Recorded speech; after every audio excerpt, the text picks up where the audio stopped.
హల్లెలూయా. చీరొచ్చిన మీ అందరికీ యేసుక్రీస్తు నామమున వందనాలు చెల్లించుకుంటున్నా.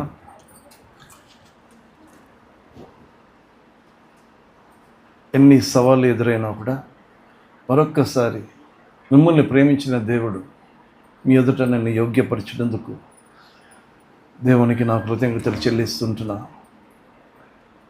ఎఫెసీయులకు రాసిన పత్రిక 2:14.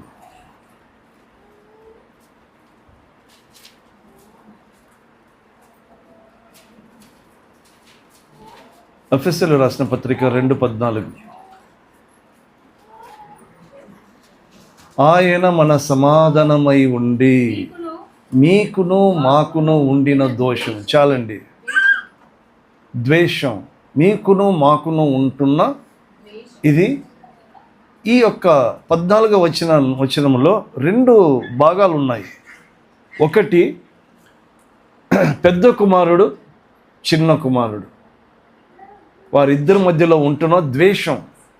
ఏంటి అద్వేషము? చిన్నవాడు మొదటి వాడైపోతున్నాడు, మొదటివాడు కడపటి వాడైపోతున్నాడు. కడపటివాడు లోపలికి పోయాడు, మొదటివాడు బయటనే ఉండిపోయాడు. వారిద్దరి మధ్యలో ఒక ద్వేషం, దానిని సమాధానపరిచాడు. మంచిది. అనగా విధి రూపకమైన ఆజ్ఞలు గల ధర్మశాస్త్రమును తన శరీరమందు మధ్య గోడ పడగొట్టి, ఓకే, ఇది 2వ భాగం. ఆయన శరీరములో చేసినది 2వ భాగం. హల్లెలూయా. వారితో కలుపుకొని మళ్ళీ ఈ యొక్క శరీరము ఎందుకు రావలసి వచ్చింది అనేది మన ధ్యానం. ఆయన శరీరధారిగా రావలసిన దానికి అవసరం ఏంటి? రాబోయే చిన్నప్పుడు మనం I am not so correct, ఒక చాప్టరో లేకపోతే something, they use to tell us to write 10 times or 25 times. What is it called? Imposition. Okay, ఇప్పుడు మనం కూడా ఇంపోజిషన్ చేస్తున్నాం. ఒకే వాక్యాన్ని మరలా ఎందుకు చెప్తున్నానంటే, యేసు ప్రభువారు శరీరధారిగా ఈ లోకానికి ఎందుకు వచ్చాడు? కారణం ఏంటి అంటే, మనం ఎక్కడికి వెళ్ళాలి? ఒక పోలిక. ఆది యందు నరుణ్ణి నిర్మించాడు. ఎలా నిర్మించాడు? తన స్వరూపమందు తన పోలిక చొప్పున నరుణ్ణి చేసెను. మంచిది. నరుని యొక్క జీవిత విధానము, ప్రయాణము ఎలా ఉండిందంట? నేల మట్టితో. I want you to underline these words. మరలా ఎందుకు చెప్తున్నానంటే, మొదటి మనిషిని నిర్మించినప్పుడు ఆయన పోలికలు ఇచ్చాడు. This should be understood. ఎవరి పోలికలు ఇవి? దేవుని పోలికలు. దేవుని యొక్క స్వరూపము ఎట్లా ఇచ్చాడు? ఒక మట్టికి ఇచ్చాడు. ఒక మట్టిని తీసుకొని ఆ మట్టికి ఆయన పోలికలు ఇచ్చాడు. ఆయన పోలికలు ఇచ్చి వాని నాసిక రంధ్రంలో జీవవాయువు ఊదితే వాడు ఏమయ్యాడు? ఒక జీవం గల ప్రాణి అయ్యాడు. హల్లెలూయా. వానిని తీసుకుని వెళ్ళి ఎక్కడ ఉంచాడు? ఒక ఏదెను అనే ఒక తోటలో తీసుకుపోయి వాడిని ఉంచాడు. మట్టి ఎక్కడి నుంచి తీశాడు? ఏదెను తోటలో నుంచి తీయలేదు. బయట వచ్చి నేల మట్టిని తీసుకొని వానికి ఒక ఆకారము, పోలికలు ఇచ్చి వాని జీవం గల ప్రాణిగా చేసి తీసుకుని వచ్చి ఒక తోటలో పెట్టాడు. తోటలో పెట్టిన తర్వాత ఒక ఆజ్ఞ ఇస్తున్నాడు.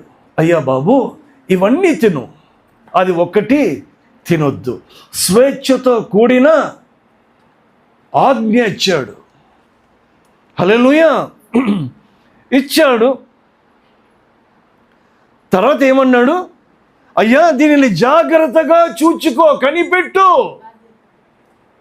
దాన్ని సేద్యపరచు, దాన్ని జాగ్రత్తగా కనిపెట్టుకొని ఉండు అని చెప్తూ, నరుడు ఒంటరిగా ఉండడము దేవునికి ఏమీ లేదు, ఇష్టము లేదు. ఐ రిపీట్ అగైన్, దేవునికి నరుడు ఒంటరిగా ఉండడము ఇష్టము లేదు. కావున అక్కడ ఉంటున్న జంతువులన్నిటినీ తీసుకుని వచ్చాడు. వానికి సరిపోతుందా అని చూచాడు. ఏదే కానీ వానికి సరిపోవడం లేదు. ఎందుకు ఆ నరునికి ఇచ్చిన పోలికలు స్వరూపము దేవునిది. సరే, ఇప్పుడు ఏమి చేశాడు? ఆ ఆదాము నుండి ప్రక్కటి ఎముకను ఒకటి తీసి ఏమన్నాడు? నారి అన్నాడు. ఆదాము చెప్తున్న మాటలు ఏంటో తెలుసా? 2:22, ఆదికాండము 2:22. 21:22 వెరీ ఇంపార్టెంట్. 21:22. అప్పుడు ఆదాము ఇట్లా 21 ఏంది?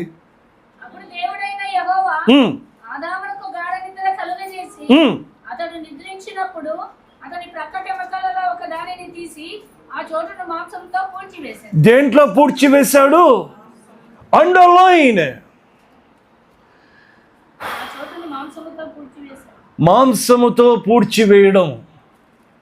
యేసు ప్రభు వారి యొక్క మాంసము కూడా పూడ్చివేయబడింది. మాంసపు శరీరము పూడ్చివేయబడి ఉంటున్నది. ఇది కూడా గుర్తుపెట్టుకోవాలి. 22. తర్వాత దేవుడైన యెహోవా తాను ఆదాము నుండి తీసిన ప్రక్కటెముకను స్త్రీనిగా నిర్మించి ఆమెను ఆదాము వద్దకు తీసుకొని వచ్చాడు. అప్పుడు ఆదాము ఇట్లానే, నా ఎముకలలో ఒక ఎముక, నా మాంసములో మాంసం, ఇది నరులలో నుండి తీయబడిన గనుక నారి అనబడు. హల్లెలూయా. పోయిన వారం కూడా మనం ఇదే ధ్యానించాం.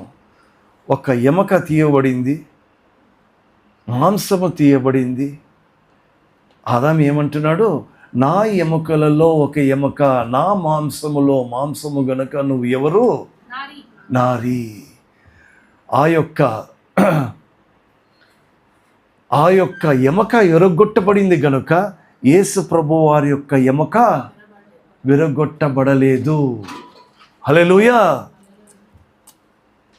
ఇది గుర్తుపెట్టుకోవాలి. తర్వాత ఆ నిర్మించబడిన వారి యొక్క జీవిత ప్రయాణానికి నరుని యొక్క పతనం. రెండవది ఏంటి? వారి యొక్క ప్రయాణము. ఆ ప్రయాణంలో వారు ఏమైపోయారు? ఒక పతనం. ఏంటి ఆ పతనము? 3:19, నీవు మన్ను గనుక నీవు నేలకు తిరిగి చేరు వరకు. ఎందుకండి ఇలా చేశాడు అంటే దేవుని యొక్క పోలికలు, ఆయన స్వరూపము పెట్టుకొని దేవుని ఆజ్ఞను అతిక్రమించాడు. అతిక్రమించినప్పుడు ఏమంటున్నాడు? నీవు మన్నే గనుక నువ్వు తిరిగి మన్నుకే వెళ్తావు. హల్లెలూయా. 3:20, తన భార్యకు హవ్వ అని పేరు పెట్టెను. ఏలైనగా ఆమె జీవం గల ప్రతి వానికిని తల్లి.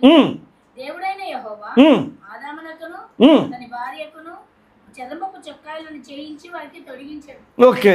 3:23, దేవుడైన యెహోవా అతడు ఏ నేల నుండి తీయబడెనో దాన్ని సేద్యపరచుటకు ఏదేను తోటలో నుండి అతన్ని పంపివేశాడు. ఇప్పుడు ఎక్కడ సేద్యము చేయమంటున్నాడు? ఏదోను బయట చేయమంటున్నాడు. ఏదోనులో కాదు. ఏదోనులో ఏమన్నాడు? నువ్వు సేద్యపరుచుకొని కాచుకొని ఉండు అన్నాడు. ఇక్కడ ఏమంటున్నాడు? నువ్వు సేద్యపరుచుకో. 3:17, ఆయన ఆదాముతో, నీవు నీ భార్య మాట విని తినవద్దని నేను నీకు ఆజ్ఞాపించిన వృక్ష ఫలములు తింటివి కనుక నీ నిమిత్తము నేల శపింపబడి ఉన్నది. ఏమైంది? నేల ఇప్పుడు ఎక్కడికి పోయి సేద్యం చేసుకోమంటున్నాడు? అట్లా అనరాదు. ఏమనాలి? శపించబడిన నేలను సేద్యపరచుకోవాలి. దేనిని? శపించబడిన నేలను సేద్యపరచుకోవాలి. ఆ శపించబడిన నేలను సేద్యపరచుకోవాలంటే ఆ శపించడం అనేది పోవాలి. అది దాని అర్థం. నీ పోలికలు మారిపోయింది ఇప్పుడు. హల్లెలూయా. ఇప్పుడు ఎక్కడికి వెళ్ళావు? ఆ తోటల నుంచి నువ్వు బయటికి వచ్చావు. ఆ స్వరూపము, ఆ పోలికలు పోయాయి. ఇప్పుడు ఏమంటున్నాడు? నువ్వు ఏ మట్టి నుంచి నేను తీసాను ఆ మట్టికే నువ్వు అయిపోతావు. ఇప్పుడు ఆ మట్టి ఏమైపోయింది నీ నిమిత్తము? అది శాపమైంది. దానికే నువ్వు వెళ్ళిపోవంటే నువ్వు యొక్క స్వరూపము శాపగ్రస్తము. హల్లెలూయా. ఈ శాపగ్రస్తమైన దానిని సేద్యపరచుకుంటకు వాడు బయటికి వచ్చిన తర్వాత దానికి వచ్చిన కాన్సిక్వెన్సెస్, పరిణామమా? దాని పరిణామం ఏంటో తెలుసా? రోమీయులకు రాసిన పత్రిక 5:12.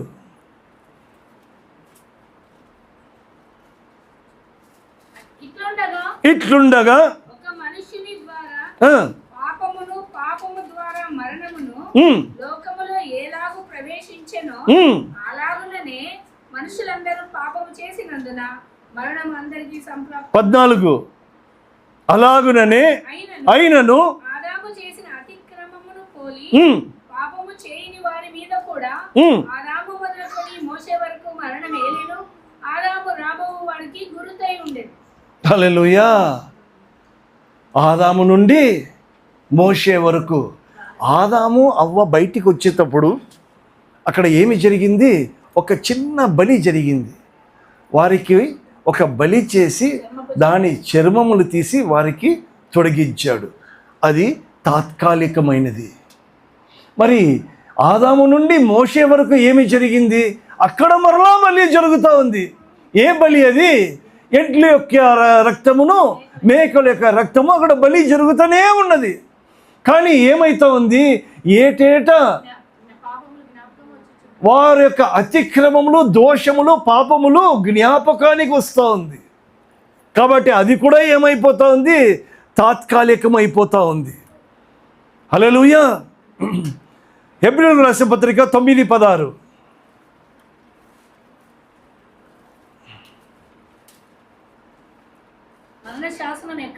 మరణ శాసనము ఎక్కడ ఉండెనో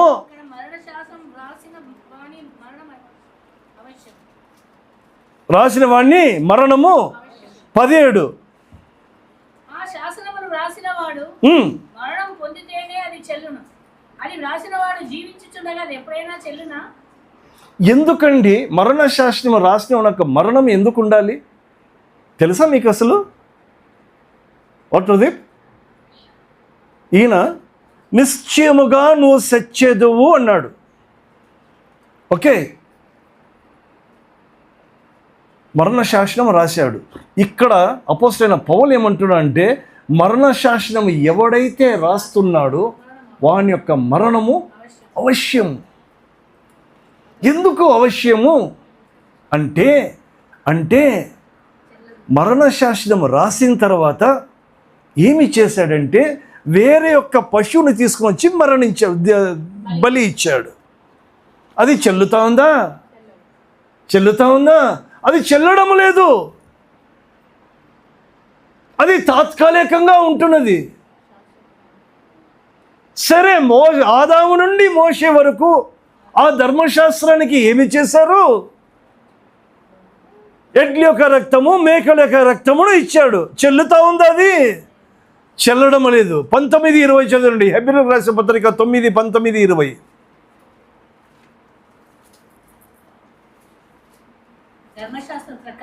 ధర్మశాస్త్రము ప్రకారము మోషే ప్రతి ఆజ్ఞను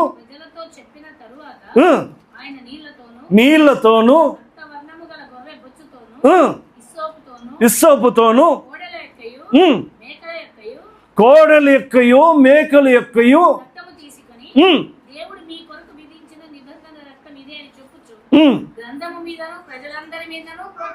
అవునా? బాగా వినండి. మరణ శాసనము రాసిన వాని యొక్క మరణం ఎందుకు అవసరము అనేది మనం ధ్యానిస్తున్నాం.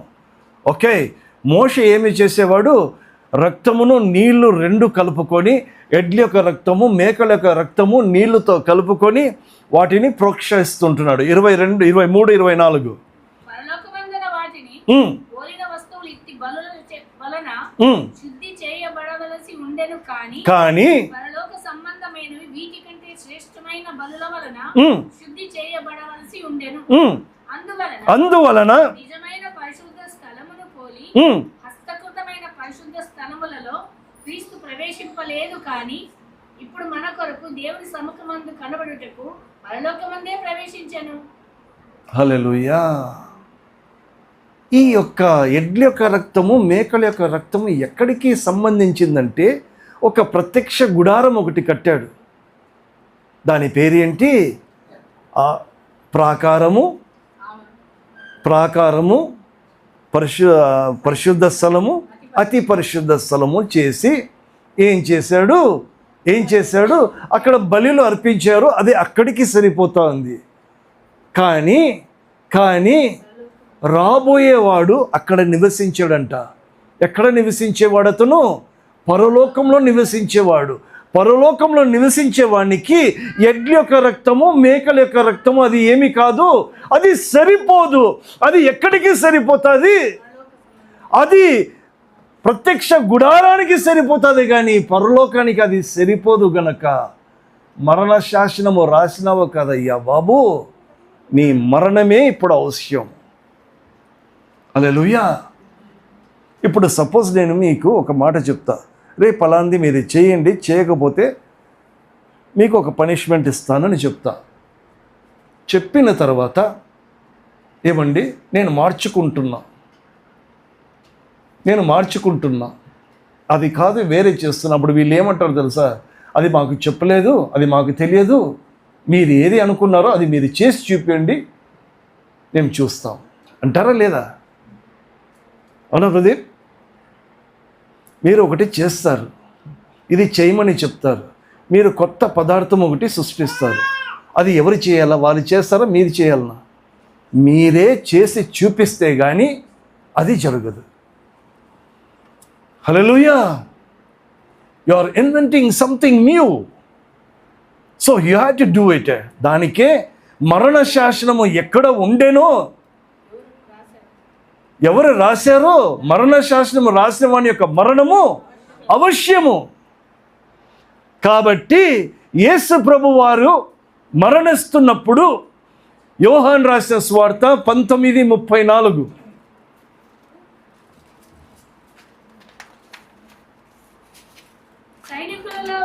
సైనికులలో ఒకడు ఈటతో ఆయన ప్రక్కన పొడిచినప్పుడు వెంటనే ఏమొచ్చిందండి? వెంటనే రక్తము నీళ్ళు వచ్చింది. విజయ్, నువ్వు సిరింజ్లో రక్తము తీసుకొని సెంట్రిఫ్యూజ్ చేసిన తర్వాత ఏం కనపడుతుంది? అది నీళ్ళు రక్తము. హల్లెలూయా. యేసు ప్రభు వారికి కూడా రక్తము నీళ్ళు వచ్చింది. మోషే ధర్మశాస్త్రము ప్రకారము మోషే ఎలా ప్రోక్షయించాడు? అన్నిటి మీద రక్తముతోనూ నీళ్ళతోనూ.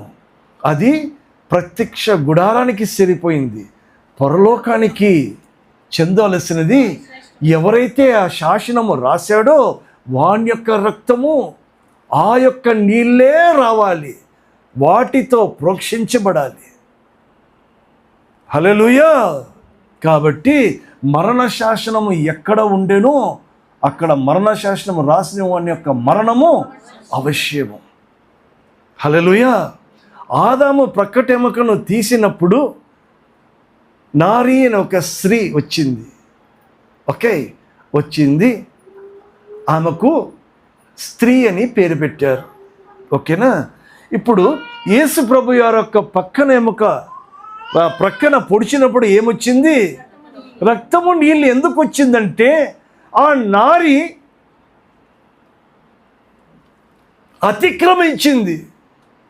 అతిక్రమించిన నారి మీద ఈ యొక్క రక్తము నీళ్లు ప్రోక్షించబడాలి. ఆ రక్తమును నీళ్ళు అంగీకరించాలి.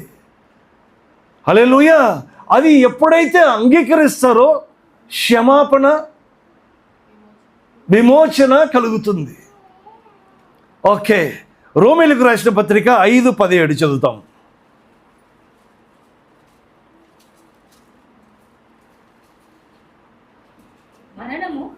మరణము ఒకని అపరాధ మూలమున వచ్చినదై ఆ ఒకని ద్వారానే ఏలిన ఎడల బాహుల్యమును నీతి దానమును పొందువారు జీవము గలవారై మరి నిశ్చయముగా యేసుక్రీస్తును ఒకని ద్వారానే ఏలుదురు.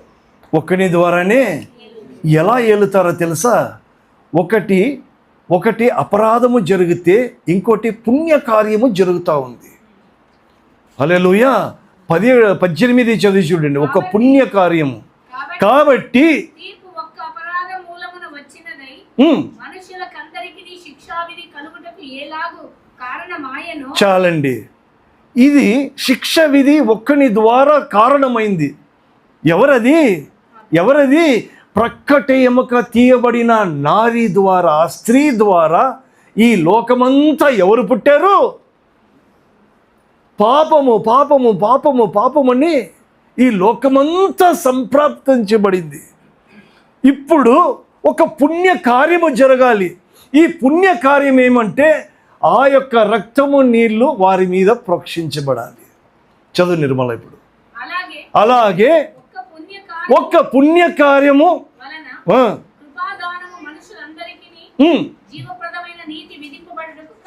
కారణమైన ఎట్లా ఏలైనగా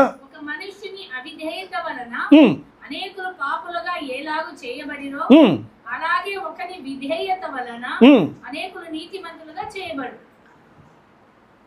అవిధేయత ఎవరు చూపించారు? మొదటి వాడు ఏం చేశాడు? అవిధేయత చూపించాడు. రెండో వాడు ఏమి చూపిస్తున్నాడు? విధేయత.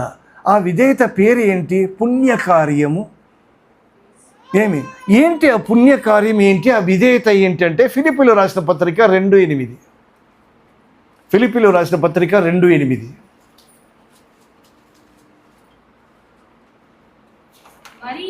మరియు ఆయన ఆకారమందు మనుష్యులుగా కనపడి మరణము పొందనంతగా, అనగా శిలువ మరణము పొందనంతగా విధేయత చూపించి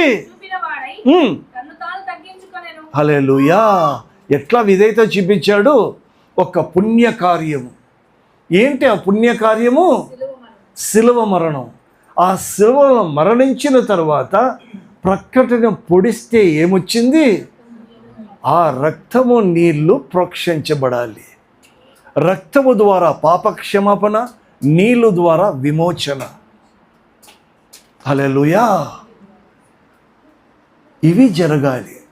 ఇవి ఎందరికి జరిగి ఉంటున్నదో వారు దేవునికి విధేయత చూపించిన వారిని విశ్వాసులు అంటారు. సరే, ఇప్పుడు అవిధేయత, విధేయత అనేది 2 ఉంది. అవునా అండి? విధేయత ముందు వచ్చిందా? అవిధేయత ముందు వచ్చిందా? What was it? Is disobedience first or second? First is disobedience, then comes the obedience. Okay, అలా అయితే కొరింథీయులకు రాసిన మొదటి పత్రిక 15:45 ఇందు విషయమై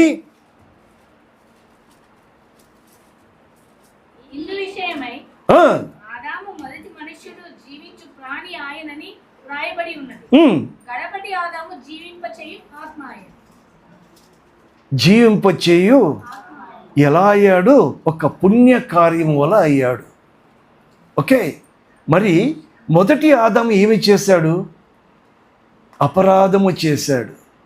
మొదటి ఆదాము అపరాధము చేస్తే ఆ అపరాధముకు ఒక పుణ్య కార్యము విధేయత చూపించి ఈయన చేశాడు. మంచిది. 46 ఆత్మ సంబంధమైనది మొదట కలిగినది కాదు, ప్రకృతి సంబంధమైనదే మొదట కలిగినది, తర్వాత ఆత్మ సంబంధమైనది. 47 మొదటి మనుష్యుడు మంటి నుండి పుట్టినవాడు. హల్లెలూయా. రెండవ మనుష్యుడు పరలోకం నుండి వచ్చినవాడు. రెండవ మనుష్యుడు శరీరధారిగా పరలోకము నుండి రావడానికి కారణం ఇదే. హల్లెలూయా. ఎందుకు ఆయన శరీరధారిగా రావలసిన కారణం ఏంటంటే, మొదటి మనుష్యుడు అంటే మొదటి ఆదాము అతిక్రమం చేశాడు, అవిధేయత చూపించాడు. తద్వారా ప్రక్కట ఎముకల నుంచి తీయబడిన ఆ స్త్రీ ఏమి కడింది? పాపానికి జీతము మరణము, లోకమంతా సంప్రదించబడింది. ఇప్పుడు దాని నుంచి విమోచన కలుగజేయాలంటే ఒక పుణ్యకార్యము జరగాలి. ఆ పుణ్యకార్యము జరగడానికి శరీరధారిగానే రావాలి. హల్లెలూయా. చూద్దాం, హెబ్రీయులకు రాసిన పత్రిక 10:9.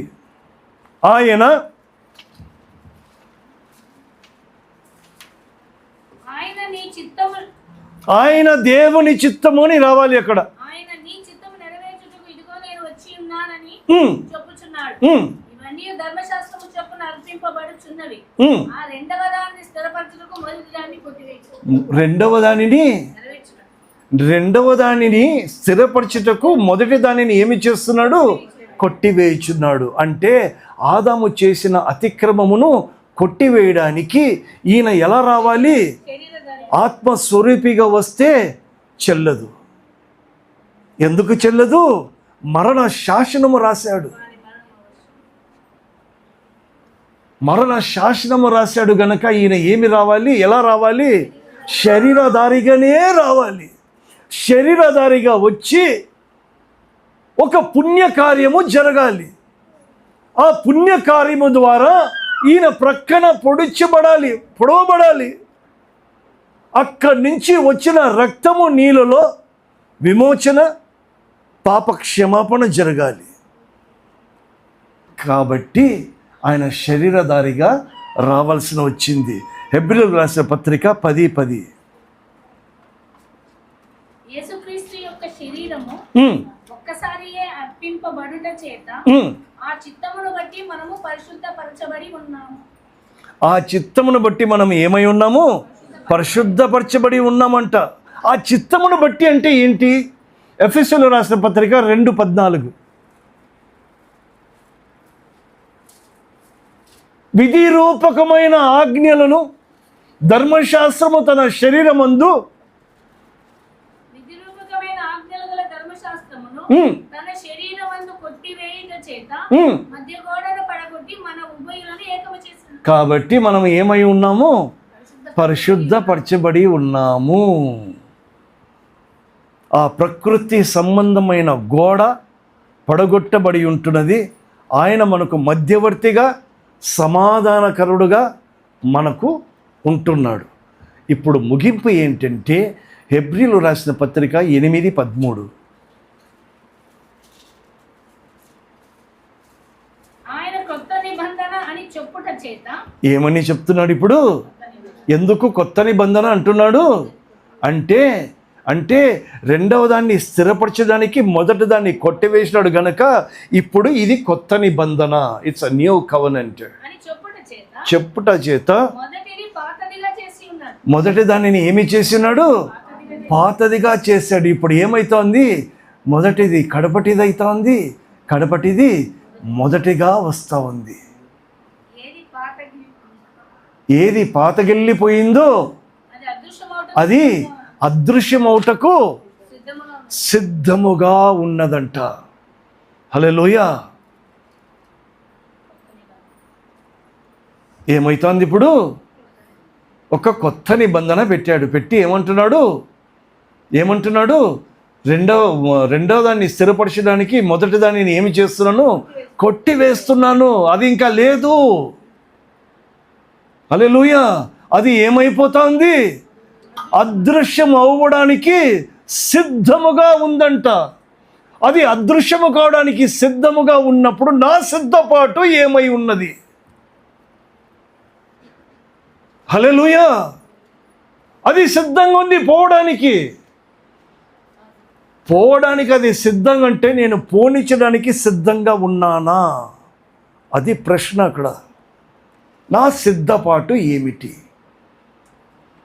అంటే, మన సిద్ధపాటు ఏంటంటే కొలొస్సీయులు రాసిన పత్రిక 1:22.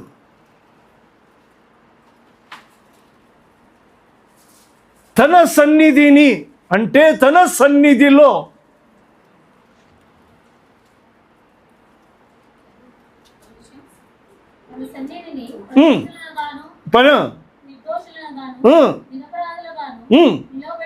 నిలువపెట్టుటకు ఆయన మాంసము యుక్తమైన, అది కదా. ఇప్పుడు ఏమి చేశాడు?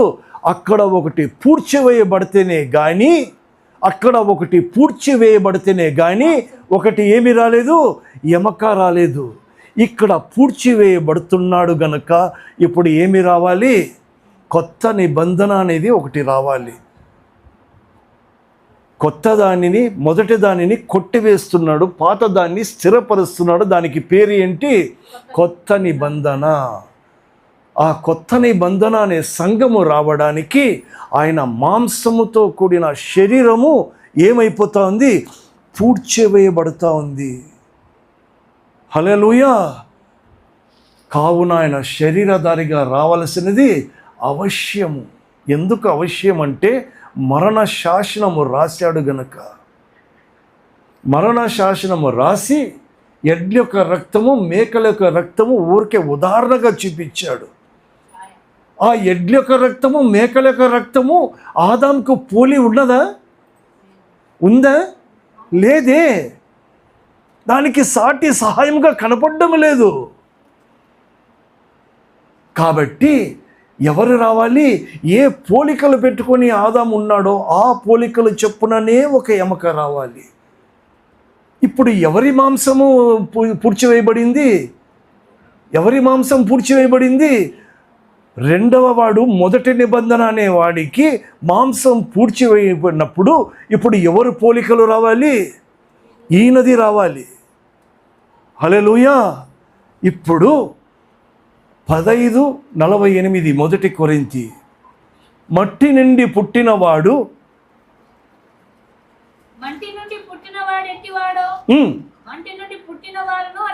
అట్టివారే, అట్టివారే. మరియు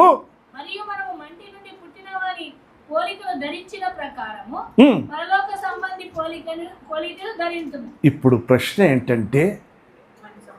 ఏంటంటే నా పోలికలు ఎవరిది? హల్లెలూయా.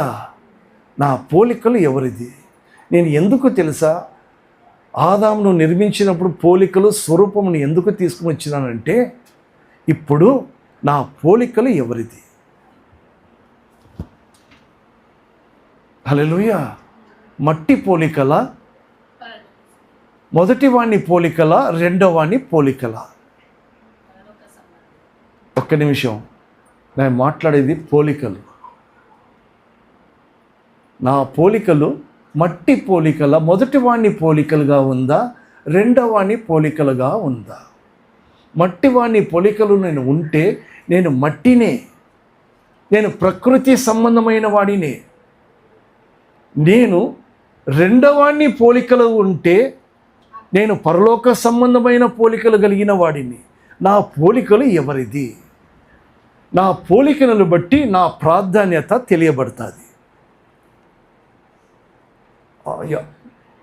అయుద్మీనా, నా పోలికలు నా ప్రాధాన్యతను చూపిస్తుంది.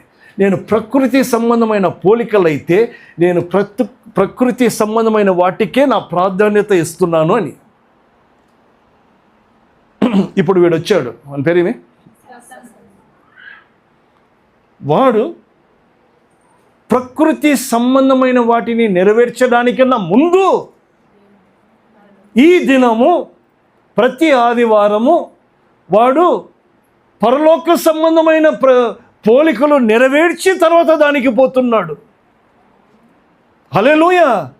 నేను 10 గంటలకు వస్తాను, నేను 11కు వస్తానంటే వానికి అక్కడ ఇచ్చిన బాధ్యతను నెరవేర్చబడదు.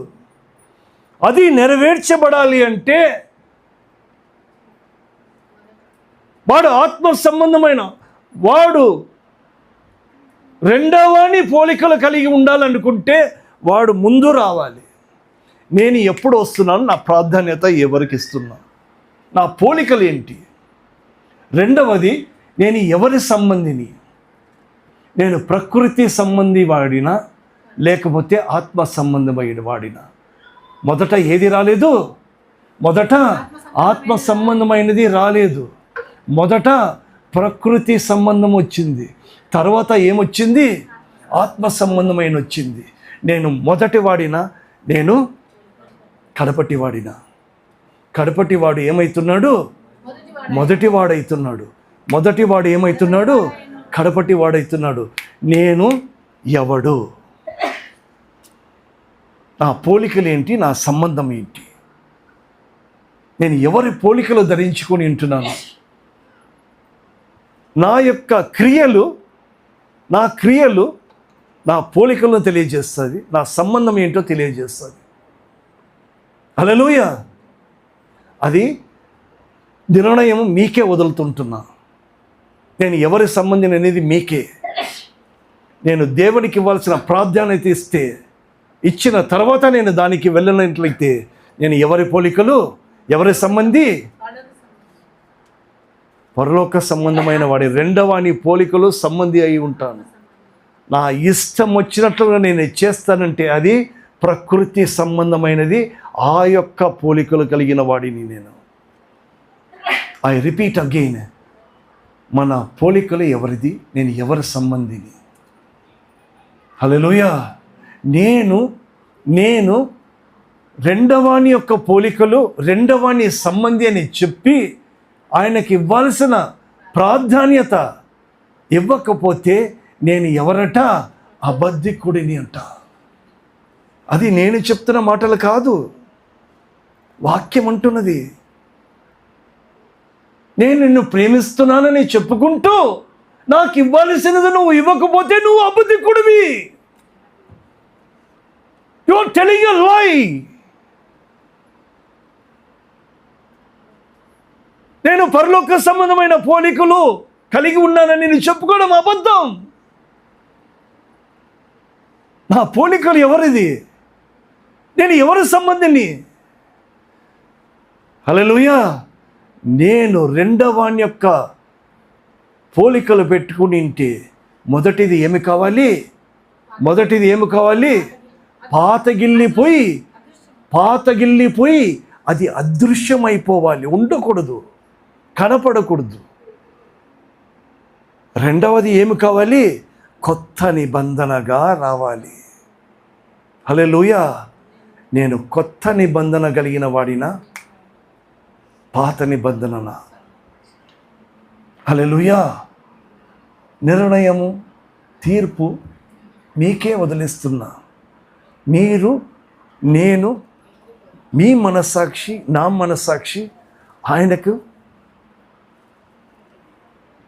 ఏది ఏమైనా ఈ మాంసముతో కూడిన ఎమక అనబడుతుంటున్న స్త్రీ, ఈ సంఘముకు శిరస్సు ఎవరు? క్రీస్తే. ఓకే. ఆ క్రీస్తు అనేది లేకపోతే దీన్ని దేహము అంటారు, గుర్తు తెలియని దేహము అంటారు. కాబట్టి మనకు ఒక గుర్తు ఇచ్చాడు. ఏమని ఇచ్చాడు? నేను నీకు శిరస్సై ఉన్నాను అంటున్నాడు. ఆ శిరస్సుకు నాకు మధ్యలో ఉంటున్న అన్యోన్యత ఎలా ఉంది? ఎఫెసీయులకు రాసిన పత్రిక 4:16-17 చదువుకొని మనం ముగించుకుందాం.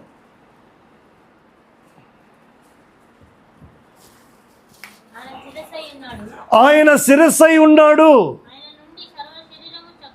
ఆయన నుండి సర్వ శరీరము చక్కగా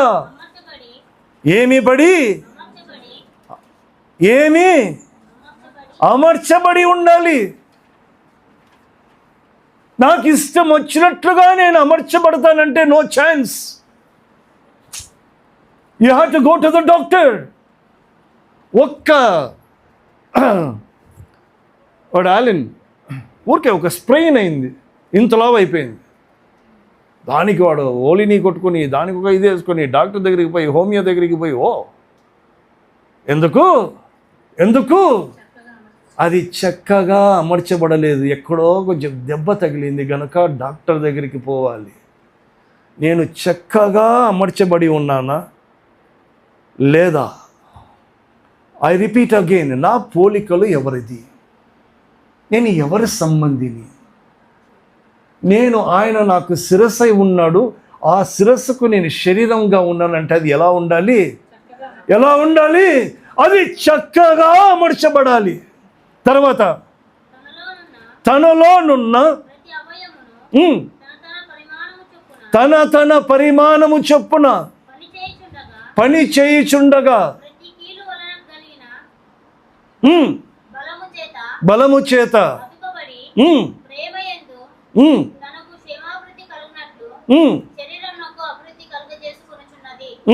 17 కాబట్టి అన్యజనులు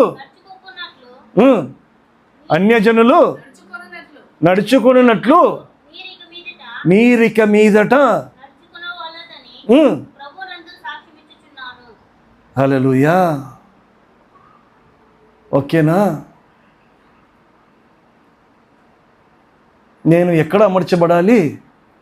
ఆ శిరస్సుకు నేను చక్కగా అమర్చబడాలి. ఉంటే ఇక్కడ చక్కగా అమర్చబడు, లేదా అన్యజనులుగా ప్రకృతి సంబంధమైన పోలికలు పోల్చుకొని అక్కడ ఏ విధమైన మనం అమర్చబడవచ్చు. ఐ రిపీట్ అగైన్, నా పోలికలు ఎవరిది? నేను ఎవరి సంబంధిని? సహోదరులారా, నేను చెప్పినది ఏమనగా, రక్త మాంసములు దేవుని రాజ్యములో స్వతంత్రించుకొనదు. క్షయమైనది అక్షయమైన దానిని స్వతంత్రించుకోదు. హల్లెలూయా. క్షయమైనది అక్షయమైన దానిని స్వతంత్రించుకోవడానికి వీళ్ళు లేదు. నేను క్షయమా అక్షయమా? నా పోలికలు ఎవరు? నేను ఎవరి సంబంధిని? నేను ఏ విధంగా అమర్చబడి ఉన్నాను? ఎవరికి అమర్చబడి ఉన్నాను? ఇది పాయింట్.